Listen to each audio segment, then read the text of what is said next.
హల్లెలూయా hallelujah hallelujah. ఎవరైతే దేవుని విశ్వసిస్తారో, ఎవరైతే దేవుని వారసులుగా జీవిస్తారో, ఎవరైతే దేవుని చిత్తాన్ని అనుసరిస్తారో వారి జీవితం పచ్చగా ఉంటుంది అని చెప్పి 17వ అధ్యాయం 6వ వచనంలో చదువుకున్నాం. ఇర్మియా గ్రంథము 17వ అధ్యాయము 6వ వచనము.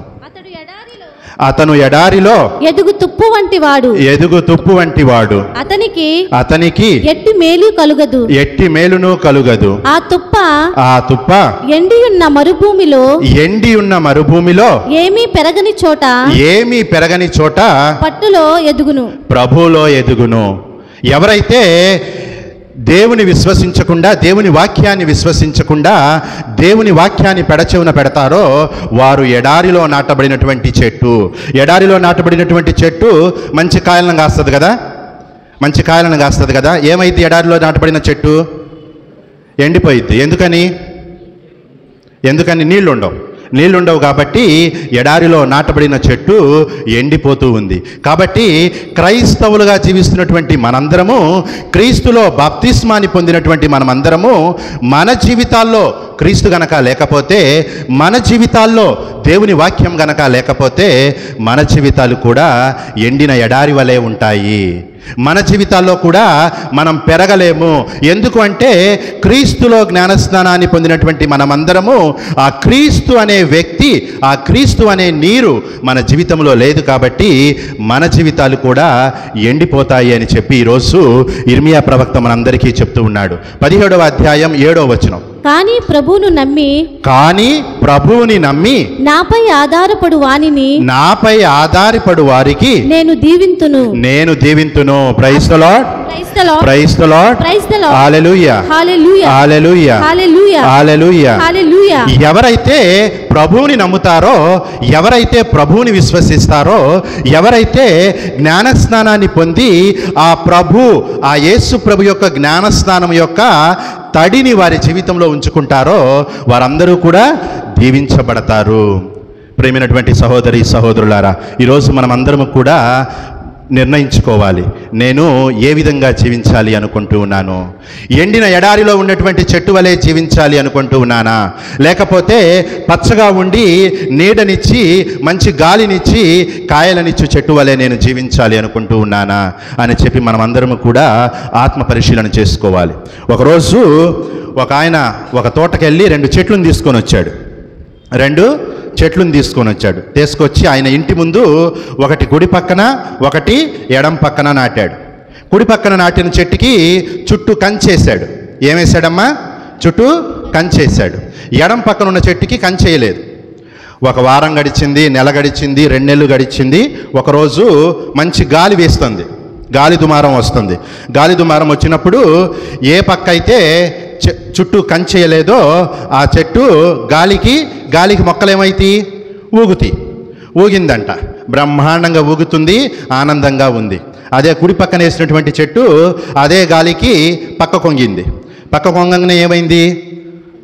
దాని చుట్టూ ముళ్ళ కంచేశాడు కాబట్టి ముళ్ళు గుచ్చుకునేసరికి అయ్యో ముళ్ళు గుచ్చుకుంది అని చెప్పి ఎంత గాలి వీచినా సరే చెట్టు ఎక్కువగా వంగకుండా ఉండటానికి ప్రయత్నిస్తుంది.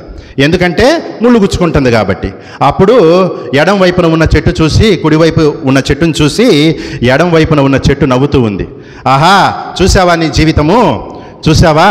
వచ్చే గాలికి కూడా నువ్వు వంగలేకపోతూ ఉన్నావు, వచ్చే గాలిని కూడా నువ్వు ఆస్వాదించలేకపోతూ ఉన్నావు, స్వేచ్ఛగా గాలికి కూడా నువ్వు తిరగలేకపోతూ ఉన్నావే. నన్ను చూసావా? నేను ఎంతో ఆనందంగా సంతోషంగా గాలి ఎటు వీస్తే అటు వంగుతూ ఉన్నాను, నా స్వేచ్ఛను నేను అనుభవిస్తూ ఉన్నానని చెప్పి ఎడం వైపు ఉన్న చెట్టు కుడివైపు ఉన్న చెట్టును చూసి నవ్వుతూ ఉందంట. ఒక వారం గడిచింది, 2 వారాలు గడిచినాయి.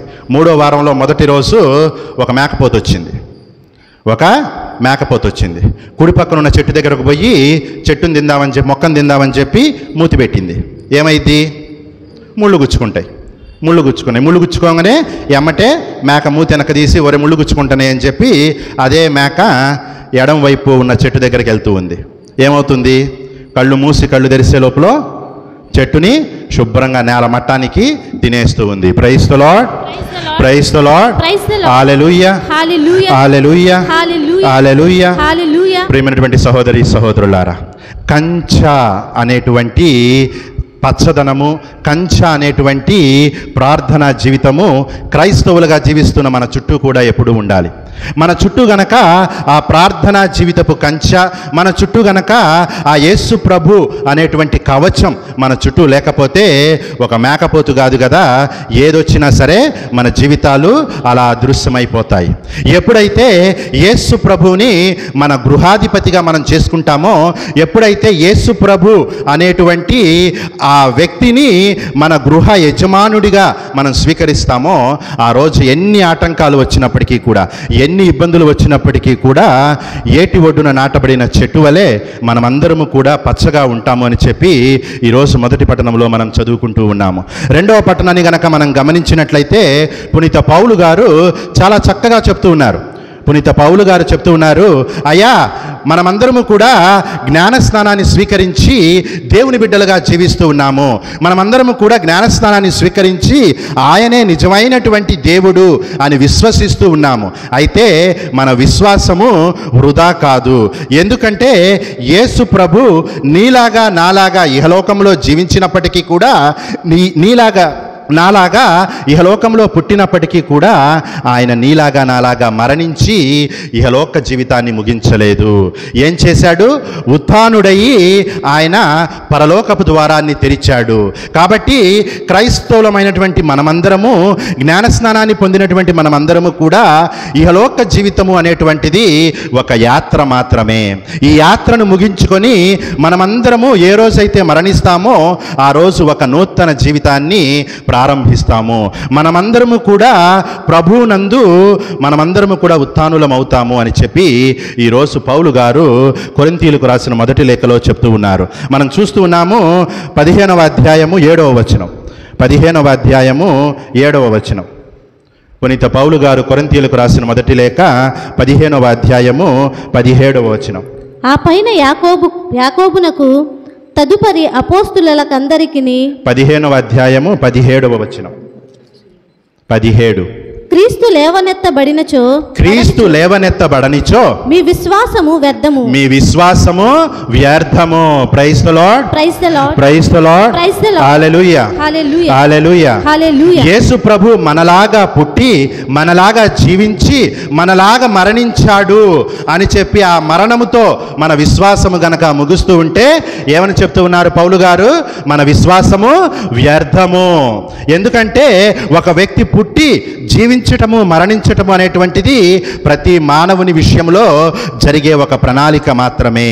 కాబట్టి యేసు ప్రభు కూడా మరణించాడు. మరణించటంతో యేసు ప్రభు జీవితం ముగిసిపోయింది అని గనక మనం విశ్వసిస్తూ ఉంటే మన జీవితాలు వ్యర్థము, మన విశ్వాసము వ్యర్థము. ఎందుకు అంటే మరణించినటువంటి యేసు ప్రభు తన మరణము ద్వారా పరలోకపు ద్వారాన్ని తెరిచారు, ఉత్థాన ద్వారాన్ని తెరిచారు. కాబట్టి మనమందరము కూడా ఆయన విశ్వసించి జీవిస్తూ ఉన్నట్లయితే గనక మనమందరము కూడా ఆయనతో పాటు ఆ పరలోకములోనికి, ఆ ఉత్థానములోనికి ప్రవేశిస్తాము అని చెప్పి 15వ అధ్యాయము 19వ వచనం. క్రీస్తునందలి మన నిరీక్షణ ఈ జీవితము కొరకే అయినచో ప్రపంచములో అందరికంటేను మనము అత్యంత దయనీయులము. చదువమ్మా. మరణమున నిద్రించుచున్న వారు లేవనెత్తబడుదురని ధృవపరచుటకు క్రీస్తు మృత్యువు నుండి లేవనెత్తబడిన వారిలో ప్రథముడగుట సత్యము. Praise the Lord. Praise the Lord. Praise the Lord. Hallelujah. Hallelujah. Hallelujah. Hallelujah. ప్రభు మన కొరకు మనల్ని ఎంతగానో ప్రేమించి మన కొరకు ఇహలోకానికి వచ్చి మనలాగా పుట్టి మనలాగా జీవించి మనలాగా మరణించి తన ప్రేమను మనకు తెలియజేయటం కోసం, తన రాజ్యానికి వారసులుగా మనల్ని చేయటం కోసం ఆయన మొట్టమొదటిగా మరణించి ఉత్థానుడై మనందరికీ కూడా ఆ ఉత్థాన భాగ్యాన్ని ప్రసాదించాడు అని చెప్పి పునీత పౌలు గారు మనందరికీ తెలియజేస్తూ ఉన్నారు. హెబ్రీయులకు రాసిన లేఖ 2వ అధ్యాయము 14వ వచనం. హెబ్రీయులకు రాసిన లేఖ 2వ అధ్యాయము 14వ వచనం. తాను పుత్రులని పిలుచువారు తనను పుత్రులని పిలుచువారు రక్తమాంస పూరితములగు పూరితులగు శరీరములు కలవారగుటచే శరీరము కలవారగుటచే తాను వారి వలె అగుటయే కాక వారి మానవ స్వభావమునందు తాను భాగస్వామి అయ్యెను. Praise the Lord. Praise the Lord. Hallelujah. Hallelujah. Hallelujah. మనం చాలాసార్లు అనుకుంటాం కదా, దేవుడు మనల్ని ఎంతగా ప్రేమించాడు అని చెప్పి. దేవుడు మనల్ని ఎంతగా ప్రేమించాడు, దేవుడికి ఏం తెలుసు మన కష్టాలు, దేవుడికి ఏం తెలుసు మన కష్టాలు అని చెప్పి మనం చాలాసార్లు అనుకుంటాం. అయితే ఈరోజు హెబ్రీయులకు రాసిన లేఖలో మనం చదువుకున్నాము, దేవుడు మనిషిని ఎంతగా ప్రేమించాడయ్యా అంటే, మానవుడు రక్త మాంసాలతో ఉన్నాడు కాబట్టి దేవుడు కూడా మానవుని వలె రక్త మాంసాలు లేనటువంటి దేవుడు రక్త మాంసాలను ధరించి దైవరాజ్య వారసుడు అయినటువంటి దేవుడు ఇహలోకానికి పరలోకవాసి అయినటువంటి దేవుడు భూలోకానికి మానవుడు వలె జన్మించాడు. మానవుని స్వభావాన్ని, మానవ జీవితాన్ని తెలుసుకోవటం కోసం అంతగా ప్రేమించినటువంటి దేవుడు మానవ స్వభావాన్ని ధరించాడు అని చెప్పి ఈరోజు మనం హెబ్రీయులకు రాసిన లేఖలో చదువుతున్నాం. మన జీవితాల్లో చాలాసార్లు అనుకుంటాం, దేవుడు మనకేం చేశాడు, దేవుడికి ఏం తెలుసు నా కష్టాలు, దేవుడేమన్నా భరించాడా, దేవుడేమన్నా చూశాడా నా కష్టాలు అని చెప్పి. హెబ్రీయులకు రాసిన లేఖ 2వ అధ్యాయం 18వ వచనం. తాను శోధింపబడి వ్యధనొందెను కనుక ఇప్పుడు ఆయన శోధింపబడు వారికి సాయపడగలడు. Praise the Lord. Praise the Lord. Hallelujah. Hallelujah. మళ్ళీ చేతులు తగ్గినాయి, కొంచెం చేతులు తగ్గినాయి, ఇంకోసారి ప్రయత్నిద్దాం. Praise the Lord. Hallelujah. Hallelujah. మన బాధలు దేవుడికి ఏం తెలుసు, దేవుడికి ఏం తెలుసు అనుకునే వాళ్ళకి ఈరోజు హెబ్రీయులకు రాసిన లేఖలో 2వ అధ్యాయము 18వ వచనంలో చదువుకున్నాం. ఆయన కూడా మనలా పుట్టి, మనలా కష్టపడి, మనలా శ్రమలను అనుభవించి, మనలా అనారోగ్యాన్ని అనుభవించి ఉన్నాడు కాబట్టి, మనలా అవమానించబడ్డాడు కాబట్టి, అవన్నీ పొందినటువంటి దేవుడికి ఈరోజు నువ్వు నేను పడుతున్నటువంటి వేదన, వ్యాధి, బాధ ఆయనకి కూడా తెలుసు అని చెప్పి ఈరోజు మనం హెబ్రీయులకు రాసిన లేఖలో చదువుకున్నాం. మన జీవితాలు ఎలా ఉంటాయంటే, మన జీవితంలో ఏదైనా గొప్ప కార్యం జరిగితే, ఏదైనా అద్భుత కార్యం జరిగితే, అమ్మా మంచిలు కట్టుకున్నావే అని చెప్పంటే, అవును స్వామి, కష్టపడి రెక్కల ముక్కలు చేసుకొని రూపాయి దాచిపెట్టుకొని డోక్రా పథకంలో వచ్చినటువంటి డబ్బులు బ్యాంకులో వేసుకొని, అమ్మఒడికి వచ్చినటువంటి డబ్బులు బ్యాంకులో వేసుకొని, అక్కడి నుంచి రూపాయి ఇక్కడి నుంచి రూపాయి తెచ్చుకొని లోన్ తెచ్చుకొని కష్టపడి కట్టుకున్నాం స్వామి. అమ్మా పర్లేదే, బంగారం బాగానే చేపించావు బిడ్డకి అంటే, అవును స్వామి, అప్పుడొకటి ఒకేసారి చేపించుకోవాలంటే డబ్బులు ఉండవు కదా, అందుకని అప్పుడు ఒక 2 గ్రాములు అప్పుడు ఒక 2 గ్రాములు కష్టపడి చేపించుకున్నాను, లేకపోతే చీటీపాటలు కట్టాను, నాకు వచ్చే జీతంలో నెలకింతని చెప్పి చీటీపాట కట్టుకొని నేను బంగారం చేపించుకున్నాను అని చెప్తాం. మన జీవితంలో గొప్ప కార్యమో అద్భుత కార్యమో జరిగితే మనం చెప్పేదేంటి, నేను కష్టపడ్డాను, నా కుటుంబం కష్టపడ్డది, మా వారు కష్టపడ్డారు, మా ఆవిడ కష్టపడింది కాబట్టి చేపించుకోగలిగాం. అదే ఏదన్నా బాధ వచ్చిందంటే, అదే ఏదన్నా కష్టం వచ్చిందంటే, అదే ఏదన్నా అనారోగ్యం వచ్చిందంటే, అయ్యో నేనేదో చేస్తుంటానే అందుకనే ఈ కష్టం వచ్చింది, అయ్యో నేనేదో చేస్తుంటానే అందుకనే ఈ బాధ వచ్చింది అనుకునే వాళ్ళు ఎంతమంది? కష్టం రాగానే ఎవరి దగ్గరికి తిరుగుతాం? దేవుడి దగ్గరికి. మంచి జరిగితేనేమో నీ జీవితంలో గొప్ప కార్యాలు, అద్భుత కార్యాలు, మంచి కార్యాలు జరిగితే నేను కష్టపడ్డాను, నేను కష్టపడి నేను రూపాయి కూడబెట్టుకొని నేను చేసుకున్నాను. అదే ఏదన్నా బాధ వస్తే వెంటనే, అయ్యా ఎందుకు నేను ప్రతి ఆదివారం గుడికి వస్తున్నానే, ప్రతిరోజు జపాలు చెప్పుకుంటున్నానే, ప్రతి ఆదివారం నేను గుడికి వచ్చి నేను ప్రార్థన చేస్తున్నానా లేదా అన్నది వేరే విషయం. నేను ఆదివారం గుడికి వచ్చి ఫాదర్ గారి ప్రసంగం మొదలు పెట్టంగానే 5 నిమిషాలకే నేను పొద్దున్నే లెగిశాను కాబట్టి ఈరోజు ఆ నిద్ర కంటిన్యూ చేస్తున్నానా అన్నది వేరే విషయం. కానీ అనారోగ్యము బాధ రాగానే అయ్యా నేను ప్రతి ఆదివారం గుడికి వస్తున్నానే, ప్రతిరోజు జపమాల చెప్పుకుంటున్నానే, నా మెడలో జపమాల ధరించానే, నా జీవితంలో నా కుటుంబంలో ఏం జరిగినా సరే ఫస్ట్ నీకే కొబ్బరికాయ కొట్టి వెళ్తున్నాను కదా, ఈ అనారోగ్యం నాకెందుకు ఇచ్చావు, ఈ బాధను నాకెందుకు ఇచ్చావు, ఈ సమస్యను నాకెందుకు ఇచ్చావయ్యా అని చెప్పి దేవుడి దగ్గరకు తిరుగుతాం. మానవులమైనటువంటి మనం అటువంటి జీవితాన్ని జీవిస్తూ ఉంటాం. అటువంటి ఇహపరమైనటువంటి జీవితం, ఇహలోకమే సర్వస్వము, ఇదే నా జీవితము అని చెప్పి జీవిస్తాం. కాబట్టి కష్టం వస్తేనేమో దేవుడు, మంచి జరిగితేనేమో నేను అనుకుంటాం. చాలాసార్లు మన జీవితంలో దేవుడు మన జీవితంలో ఎన్నో గొప్ప కార్యాలు చేశాడు, ఎన్నో అద్భుత కార్యాలు చేశాడు. ఆయన చేసినటువంటి గొప్ప కార్యాలకు, అద్భుత కార్యాలకు మనలో చాలా తక్కువ మంది ఆయనకు కృతజ్ఞతలు తెలియజేస్తాం. అయ్యా నాకు మంచి ఆరోగ్యాన్ని ఇచ్చావు, అయ్యా రాత్రి పడుకున్న నన్ను ఈరోజు పొద్దున్నే లేసే భాగ్యాన్ని ఇచ్చావు. రాత్రి పడుకున్న మనిషి పొద్దున్న లెగవాలే కదా, దాంట్లో దేవుడు చేసేది ఏముంది అనుకుంటాం మనం. కానీ నీలాగా నాలాగా రాత్రి పడుకుని పొద్దున చాలామంది లెగవలేకపోయారు. ఎందుకు అంటే వారి జీవితం దాంతో ముగిసింది. కాబట్టి దేవుడు మనకిచ్చే ప్రతి నిమిషం, ప్రతి క్షణం, మన జీవితంలో జరిగే ప్రతి గొప్ప కార్యం, మన కుటుంబాల్లో జరిగే ప్రతి కార్యము కూడా దేవుడు ఇచ్చినటువంటి ఒక వరమే. వాటన్నిటికీ కూడా ఎప్పుడు మనం కృతజ్ఞతలు చెప్తూ జీవించాలి అని చెప్పి ఈరోజు సువిశేషంలో మనం చదువుతూ ఉన్నాం. మనం సువిశేషంలో మత్తయి శుభవార్తలో 5వ అధ్యాయము 3 నుంచి 18 వచనాలు చూసినట్లయితే మనం అష్టభాగ్యాలు, యేసు ప్రభు యొక్క కొండ ప్రసంగం అంటాం, అష్టభాగ్యాల గురించి చదువుతాం. లూకా శుభవార్త 6వ అధ్యాయంలో లూకా గారు 4 ఆశీర్వాదాలను 4 శాపాలను ఈరోజు ఇస్తూ ఉన్నారు. 4 ఆశీర్వాదాలను 4 శాపాలను ఈరోజు ఇస్తూ ఉన్నారు. ఎవరైతే పేదలుగా జీవిస్తూ ఉన్నారో, ఎవరైతే అనారోగ్యంతో జీవిస్తూ ఉన్నారో, ఎవరైతే దేవుని నామం కోసరమో, దేవుని పేరు కోసరమో ఎవరైతే అవమానించబడుతూ ఉన్నారో, ఎవరైతే దేవుని నామం ప్రకారము వారు శిక్షించబడుతూ ఉన్నారో వారందరూ కూడా ధన్యులు అని చెప్పి చెప్తూ ఉన్నారు. ఎందుకని చెప్పి పేదవాళ్ళు ధన్యులు అని చెప్తున్నారు యేసు ప్రభు? ఎవరు ధన్యులు? ఈరోజు మీ ఇంట్లో ఏదైనా శుభకార్యం జరిగినప్పుడు ఎవరన్నా మంచి చీర కట్టుకొని, మంచి బంగారం వేసుకొని, టిప్ టాప్గా తయారయ్యి లోపలికి వస్తే ఎవరమ్మా మీరని చెప్పి అడుగుతారా? లేకపోతే అన్నం తినడానికి బంతి దగ్గర కూర్చున్నప్పుడు అమ్మ కాసేపు ఆగు అంటారా అనరా? అనరు.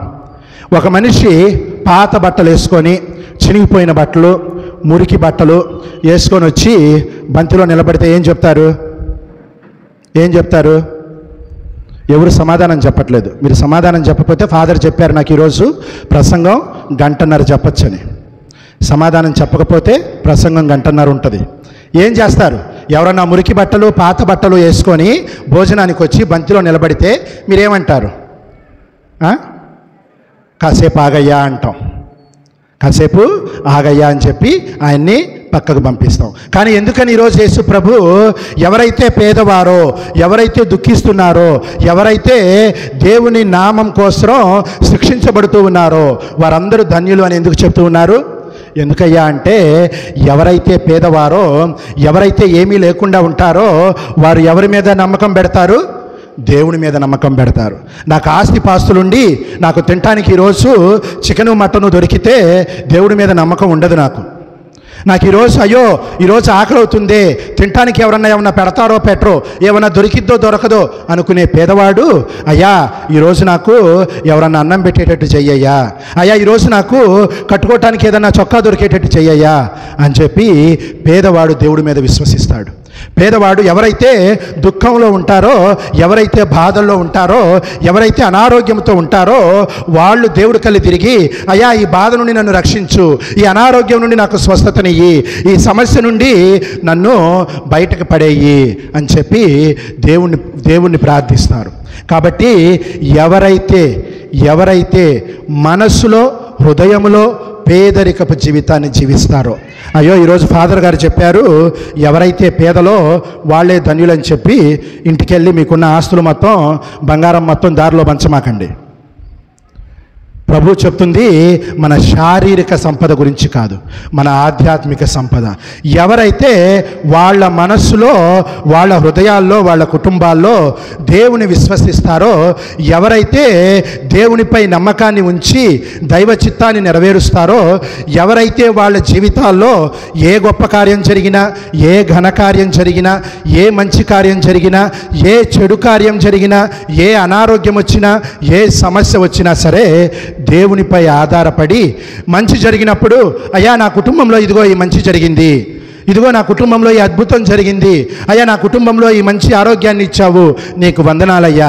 ఎప్పుడైతే సమస్య కష్టం వస్తుందో, అయ్యా నా జీవితంలో ఈ సమస్య వచ్చింది, ఈ అనారోగ్యం వచ్చింది, ఈ కష్టం వచ్చింది అని ఎవరైతే జీవితంలో జరిగే మంచి చెడులకి దేవునిపై ఆధారపడతారో వారందరూ ధన్యులు, దేవుని రాజ్యము వారిదే అని చెప్పి ఈరోజు లూకా గారు సువిశేషంలో మనందరికీ కూడా తెలియజేస్తూ ఉన్నారు. ప్రియమైనటువంటి సహోదరి సహోదరులారా, ఈరోజు మనమందరం కూడా ఆత్మ పరిశీలన చేసుకోవాలి. నేను ఎటువంటి జీవితాన్ని జీవిస్తూ ఉన్నాను? నేను ప్రభువునందు జీవిస్తూ ఉన్నానా? ప్రభువుని విశ్వసించి ప్రభు బిడ్డగా జీవిస్తూ ఉన్నానా? లేకపోతే ఇహలోకమే నా సర్వస్వము, ఇదే నా జీవితము, ఇంకా సంపాదించాలి, ఇంకా చేసుకోవాలి, ఇంకా ఆస్తులు కొనాలి, ఇంకా ఎదగాలి అని చెప్పి ఇహలోకానికే పరిమితం అవుతూ ఉన్నానా అని చెప్పి ఈరోజు మనమందరం కూడా ఆత్మ పరిశీలన చేసుకోవాలి. ఇహలోకమే, ఈ సంపాదనే, ఈ ఆస్తిపాస్తులే, ఈ పేరు ప్రఖ్యాతలే నాకు ముఖ్యము అని జీవిస్తూ ఉన్నట్లయితే గనక ఈరోజు మనల్ని కూడా ప్రభు ఆహ్వానిస్తూ ఉన్నాడు హృదయ పరివర్తన చెందమని. ఈరోజు ప్రభు మనల్ని కూడా ఆహ్వానిస్తూ ఉన్నారు మన జీవితాలను ప్రభు వైపు తిప్పి, ప్రభువే సమస్తము, ప్రభువే నా జీవితానికి గొప్పవాడు, ప్రభువే నా కుటుంబానికి, నా కుటుంబ యజమాని ప్రభువే అని చెప్పి ప్రభువుపై ఆధారపడమని, ప్రభువుని విశ్వసించమని ఈరోజు మనల్ని ప్రభు ఆహ్వానిస్తూ ఉన్నాడు. మన యోబు గారు చెప్తూ ఉన్నారు. యోబు గారి గ్రంథంలో 36వ అధ్యాయము 19-20 వచనాలు, 19-20 వచనాలు గనక మనం చదువుకున్నట్లయితే, అయ్యా నేను సమస్తాన్ని సంపాదించాను, సమస్తాన్ని కోల్పోయాను, నాది నాది అని చెప్పి నేను ఎంతో విర్రవీగాను, కానీ ఈరోజు నాదంటూ ఏమీ లేదు, సమస్తము నీదే, సమస్తము నువ్వే ఇచ్చావు, సమస్తము నువ్వే తీసుకున్నావు. ప్రియమైనటువంటి సహోదరి సహోదరులారా, ఈరోజు దివ్యగ్రంథ పట్టణాలు మనలందరినీ కూడా ఆహ్వానిస్తూ ఉన్నాయి. సమస్తాన్ని, మనకున్న సమస్తాన్ని, మనము అనే మన వ్యక్తిత్వాన్ని ప్రభువుకి సమర్పించుకోమని చెప్పి ఈరోజు దివ్యగ్రంథ పట్టణాలు మనలందరినీ కూడా ఆహ్వానిస్తూ ఉన్నాయి. కాబట్టి ఒక్క నిమిషం కళ్ళు మూసుకొని ఆ దేవాతి దేవుడు మనల్ని, మన కుటుంబాలని దండిగా మెండిగా ఆశీర్వదించాలని, మన జీవితాల్లో, మన కుటుంబాల్లో, మన సంఘంలో గొప్ప కార్యాలు, అద్భుత కార్యాలు జరగాలి అని చెప్పి ఒక నిమిషం కళ్ళు మూసుకొని అందరము కూడా భక్తి శ్రద్ధలతో ప్రార్థన చేద్దాం. సమస్తమును సృష్టించి సర్వదా కాచి కాపాడుతూ ఉన్నటువంటి పరలోక తండ్రి అయిన మా దేవ, ప్రభా తండ్రి, ఉదయకాల సమయంలో ఈ పవిత్రమైనటువంటి దివ్యబలి పూజలో పాల్గొనే భాగ్యాన్ని మా అందరికీ ప్రసాదించినందులకై మీకు వేలాది వందనాలు, స్తుతులు, స్తోత్రాలు తెలియజేస్తూ ఉన్నాం. ప్రభువా తండ్రి, ఈరోజు మీరు దివ్యగ్రంథ పట్టణాల్లో మా అందరికీ కూడా తెలియజేస్తూ ఉన్నారు. ఎవరైతే దేవుని విశ్వసించి, దేవుని నమ్మి జీవిస్తారో వారు ఏటు ఒడ్డున నాటబడిన చెట్టు వలె పచ్చగా ఉంటారు, సమృద్ధిగా దీవించబడతారు, వారి జీవితాల్లో గొప్ప కార్యాలు, అద్భుత కార్యాలు జరుగుతాయి అని చెప్పి మాట ఇచ్చి ఉన్నావు ప్రభువా. అటువంటి జీవితాన్ని జీవించే భాగ్యాన్ని, శక్తిని మా అందరికీ ప్రసాదించయ్యా. మేమందరము కూడా ఇహలోక జీవితమే సర్వస్వము, ఇహలోక పేరు ప్రఖ్యాతలే, ఇహలోక సంపదలే, ఇహలోక ఆస్తిపాస్తులే సమస్తము సర్వస్వము అని జీవించకుండా వీటన్నిటికీ అధిపతివి, వీటన్నిటినీ ప్రసాదించే దేవుడువు నువ్వే అని చెప్పి విశ్వసించి నీ విశ్వాసములో, నీ ప్రేమలో జీవించే భాగ్యాన్ని మా అందరికీ ప్రసాదించమని, ఇక్కడ ఉన్నటువంటి చిన్నారి బిడ్డలందరినీ కూడా దీవించమని, చిన్న ప్రాయం నుండి దైవ భక్తిలో, దైవ శక్తిలో, దైవ జ్ఞానములో పెరిగే భాగ్యాన్ని వారందరికీ ప్రసాదించమని, యువతి యువకులను ఆశీర్వదించమని, వారి జీవితాల్లో గొప్ప కార్యాలు జరిగే భాగ్యాన్ని వారందరికీ కూడా ప్రసాదించమని, సంతాన ఫలం కోసం ప్రార్థన చేస్తూ చేస్తున్న ప్రతి బిడ్డని ఆశీర్వదించి సకాలంలో మంచి సంతాన వరాన్ని ప్రసాదించమని, ఈరోజు మేము ఏ ఉద్దేశాలతో ఏ తలంపులతో ఈ దివ్య బలి పూజలో పాల్గొంటూ ఉన్నామో ఆయా ఉద్దేశాలను ఆయా తలంపులను నీ చిత్తమైనట్లయితే మా అందరికీ ప్రసాదించి, నీ చిత్తమేమిటో మాకు తెలియచేసి మీ చిత్తాన్ని నెరవేర్చే భాగ్యాన్ని మా అందరికీ ప్రసాదించమని